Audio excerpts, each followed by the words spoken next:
नमो नमः। अहमस्मि डॉक्टर शुभेन्दु पाठक, अंशकालिक सहायक प्राचार्य दर्शन, पूर्णिमा राम प्रताप संस्कृत महाविद्यालय, बेगनी, दरभंगा। प्रियांशु छात्र।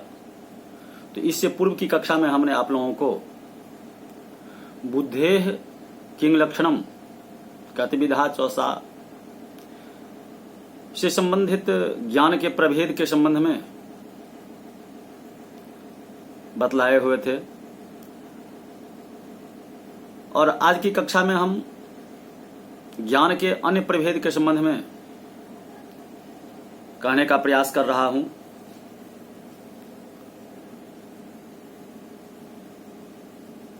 तो प्रियांशु छात्र, ज्ञान के अन्य प्रभेद के संबंध में ज्ञान को प्रथमतः अनुभव और स्मरण, इन दो भागों में विभक्त समझना चाहिए। इन दोनों के अंदर अनुभव वह ज्ञान होता है जो संस्कार के द्वारा स्मरण ज्ञान को उत्पन्न करता है। अनुभव ज्ञान को प्रत्यक्ष, अनुमिति, उपमिति और शाब्द बोध, इन चार भागों में विभक्त समझना चाहिए। प्रत्यक्ष वह होता है जो कि किसी भी इंद्रिय से वस्तु का सन्निकर्ष होने पर ज्ञान उत्पन्न होता है। जैसे फूल के साथ आंख जुटने पर यह फूल है, ऐसा जो आंख से ज्ञान होता है वह प्रत्यक्ष ज्ञान है। कुछ लोग विषय के साथ इंद्रिय सन्निकर्ष स्थल में शब्द से भी प्रत्यक्ष ज्ञान मानते हैं। जैसे यदि कोई अपने पास विद्यमान ही वस्तु को अविद्यमान समझ बैठता है और अन्य कोई उसे यह कहता है कि यह वस्तु तो तेरे पास ही है, तो इसके अनंतर जो वह भ्रांत उस वस्तु को अपने पास समझता है वह प्रत्यक्ष ज्ञान शब्द से होता है। परंतु यह इसलिए उचित नहीं मालूम होता कि जहां विषय सन्निकृष्ट नहीं होता वहां के शब्द जन्य ज्ञान से इस ज्ञान में कोई वैलक्षण नहीं दिखाई देता है। यह बात और है कि विषय सन्निकर्ष स्थल में कहीं शाब्द बोध के अनंतर प्रत्यक्ष भी हो जाता है, किंतु शब्द से ही प्रत्यक्ष हो जाता है, यह युक्ति संगत नहीं है। प्रत्यक्ष ज्ञान को 6 भेदों में विभक्त समझना चाहिए। जैसे घ्राणज, राशन, चाक्षुष, त्वाच, श्रावण और मानस। क्योंकि नाक, जिह्वा, आंख, त्वक, कान और मन, ये 6 इंद्रियां हैं। यह सुगंध है, यह दुर्गंध है। यह ज्ञान घ्राणज है, क्योंकि नाक के पास गंध वाली वस्तु के जुटने पर नाक से उस गंध का प्रत्यक्ष होता है।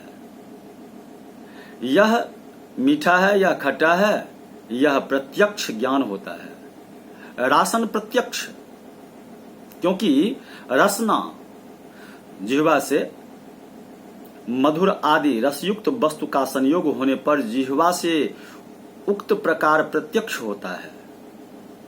यह नील सारी है, ऐसा ज्ञान होता है चाक्षुष, क्योंकि रश्मि रूप में जाकर आंख जब उस नील सारी से जुटती है तब वह ज्ञान उत्पन्न होता है।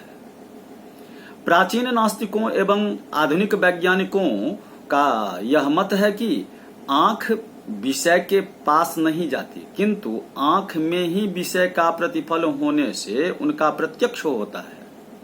किंतु यह मतवाद इसलिए उचित नहीं मालूम होता कि आंख में पीलिया रोग होने पर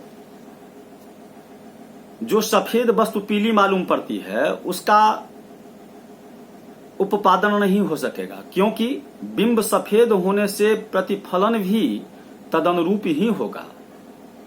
यदि यह कहा जाए कि प्रीतिमा क्रांत चक्षु गोलक रूप आधार में प्रतिफलन होने के कारण ऐसा होता है, तो यह इस लिए समुचित नहीं होगा कि स्फटिक के निकट जबा पुष्प रखने से प्रतिबिंब का आधारभूत स्फटिक ही जबा पुष्प स्वरूप बिंब के रूप में प्रभावित होता है, अर्थात स्फटिक ही लाल मालूम पड़ता है, जबा पुष्प सफेद नहीं मालूम पड़ता।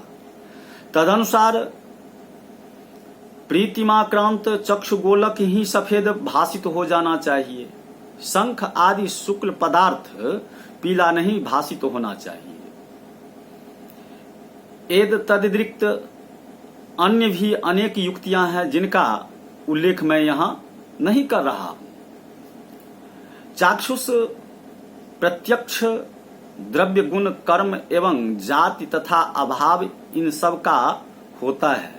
त्वाच प्रत्यक्ष भी इसी प्रकार उक्त अनितीन्द्रिय द्रव्य गुण आदि सभी के होते हैं।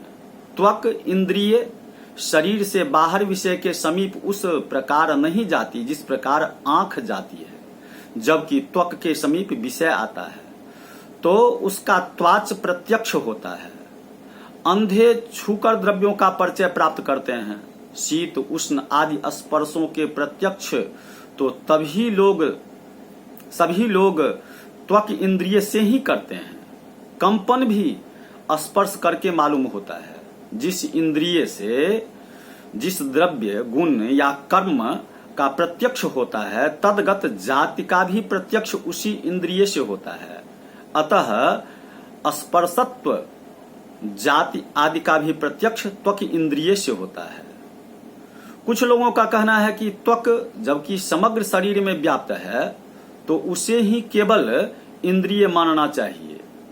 स्वतंत्र आंख आदि का प्रयोजन किया, किंतु यह उचित इसलिए प्रतीत नहीं होता कि फिर तो अंधे को भी रूप का प्रत्यक्ष होने लगेगा, क्योंकि त्वक इंद्रिय तो उसे भी रहेगी। यदि यह कहा जाए कि आंख आदि एक त्वक के ही अवयव हैं और उन विभिन्न अवयवों से रूप आदि विभिन्न विषयों के प्रत्यक्ष होते हैं, तो यह कथन इसलिए निस्तत्व हो बैठता है कि फिर तो इंद्रियां विभिन्न ही हो गई, क्योंकि अवयव विभिन्न ही होंगे। अब एवं अवयव और अवयवी को एक नहीं माना जा सकता। अतः त्वक और उसके अवयव आंख आदि इंद्रियां विभिन्न ही होगी एवं विभिन्न कभी एक नहीं होते। अतः आंख आदि को भी एक नहीं कहा जा सकता। श्रावण प्रत्यक्ष कान से होता है, यह केवल शब्द और शब्दत्व का होता है। इस प्रत्यक्ष की प्रक्रिया में दार्शनिकों में मतभेद देखा जाता है। कुछ लोग कहते हैं कि शब्द जहां ही उत्पन्न होता है परिच्छन्न कान रूप श्रोत्रेंद्रिय वहां जाकर उस शब्द का प्रत्यक्ष उत्पन्न कराती है, परंतु वस्तु स्थिति यह है कि शब्द ही तरंग परंपरा क्रम में उत्पन्न होता हुआ कान तक में उत्पन्न होता है। फिर कान में उत्पन्न होने वाले शब्द का कान से प्रत्यक्ष होता है। आज के विकसित विज्ञान ने तो और भी इस बात को स्पष्ट कर दिया है, क्योंकि अति दूरवर्ती शब्द भी सुने जाते हैं। रेडियो यंत्र के सहारे कान अति अज्ञात एवं अति दूर शब्द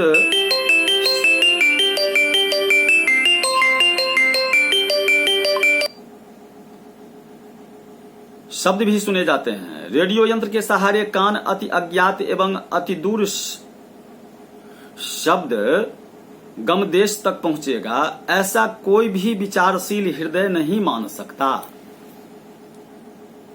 शब्द तरंग परंपरा के क्रम में अनंत आकाश में उत्पन्न होते हैं। कर्ण छिद्रांतर्गत आकाश में उत्पन्न शब्द का प्रत्यक्ष अनायास हो सकेगा। पूर्वोक्त नियम के अनुसार शब्द में रहने वाली शब्दत्व जाति भी कान से ही प्रत्यक्ष की जाती है। मानस प्रत्यक्ष वह है जो कि मन इंद्रिय से होता है। आत्मा, आत्मगुण, ज्ञान, सुख, दुख आदि का प्रत्यक्ष मानस होता है। मैं सुखी हूं, मैं दुखी हूं इत्यादि प्रत्यक्ष सभी प्राणियों को होता है, उसमें आंख, कान आदि इंद्रियों का कोई प्रयोजन नहीं होता, केवल मन से वह होता है। अतः उसे मानस प्रत्यक्ष समझना चाहिए।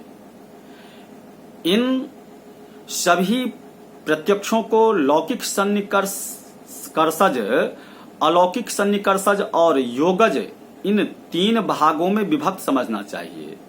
लौकिक सन्निकर्षज उसे समझना चाहिए जहां कि विषय के साथ इंद्रियों का संबंध, संयोग, संयुक्त समवाय, संयुक्त समवेत समवाय, समवेत समवाय एवं विशेषण विशेष्य भाव, इनके अंदर कोई भी सन्निकर्ष होगा। किसी भी द्रव्य का प्रत्यक्ष किसी इंद्रिय से करने पर उस द्रव्य के साथ इंद्रियों का संयोग नामक संबंध होता है, क्योंकि अवयव वाक्य विभाव रहित होने के कारण इंद्रिय का उस द्रव्य के साथ संयोग संबंध होता है। जैसे पुस्तक को यदि आंख से देखेंगे तो संयोग नामक संबंध सन्निकर्ष होगा, क्योंकि आंख जब पुस्तक से जुटती है तब आंख से पुस्तक का प्रत्यक्ष होता है। आंख, त्वक और मन से किसी भी द्रव्य का प्रत्यक्ष होता है। अतः इन इंद्रियों से किसी भी द्रव्य के प्रत्यक्ष स्थल में संयोग नाम का संबंध सन्निकर्ष होता है।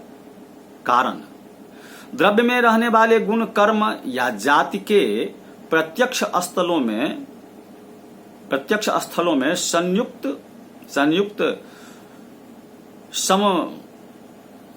समवाय नामक संबंध सन्निकर्ष होता है। जैसे पुस्तक में नील, पीत आदि गुण और क्रिया तथा जातियों का प्रत्यक्ष संयुक्त समवाय सन्निकर्ष से होता है, क्योंकि इंद्रिय संयुक्त होती पुस्तक और उसके साथ अर्थात उनमें समवाय नामक संबंध होता है। गुण, कर्म, जातियों का, यदि गुण या कर्म में रहने वाली किसी भी जाति या प्रत्यक्ष किया जाए तो संयुक्त समवेत समवाय संबंध सन्निकर्ष होता है। जैसे पुस्तक में रहने वाले रूप में रूपत्व जाति का चाक्षुष प्रत्यक्ष यदि करना हो तो उक्त सन्निकर्ष होगा, क्योंकि आंख से संयुक्त होगी पुस्तक, उसमें समवाय संबंध होता है